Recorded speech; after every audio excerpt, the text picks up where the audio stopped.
Python, iguane, gecko, au pied du sapin, pourquoi pas? Depuis 15 ans, les Français, en manque d'originalité ou d'exotisme, se sont entichés des nacs, ces nouveaux animaux de compagnie. Et en cette période de Noël, ce sont 20% de ventes en plus. Car dans les animaleries, ils se vendent pour quelques dizaines d'euros seulement.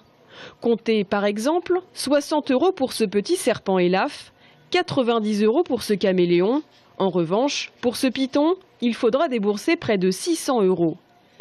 Alors les serpents, oui, ça a toujours la cote. Il y a des vrais passionnés de ces animaux-là.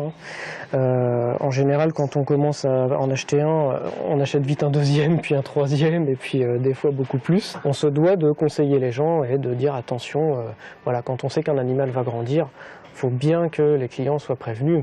La plupart du temps, c'est vrai qu'ils ont l'animal en face d'eux. De toute façon, ils écoutent presque pas assez ce qu'on leur dit parfois, malheureusement. Mais cette mode des nacs ne facilite pas la tâche de la fourrière du Muséum d'histoire naturelle de Tours, seul endroit dans la région centre à recueillir ce type d'animaux.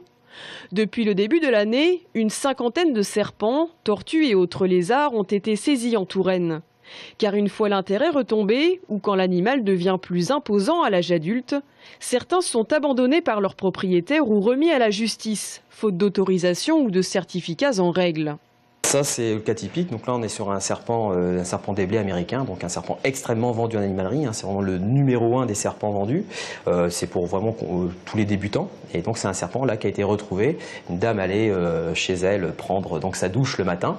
Malheureusement, il y avait déjà un locataire dans la douche, c'était lui. Donc voilà. Donc le cas typique de quelqu'un qui a dû acheter ce serpent, soit il l'a relâché parce qu'il ne savait plus quoi en faire, ou soit l'animal s'est échappé parce qu'il était détenu dans de mauvaises conditions.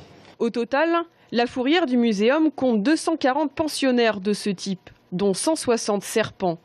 Courant 2015, une nouvelle installation plus adaptée et plus vaste devrait voir le jour à Larçay, tout à côté de celle réservée aux chats et aux chiens.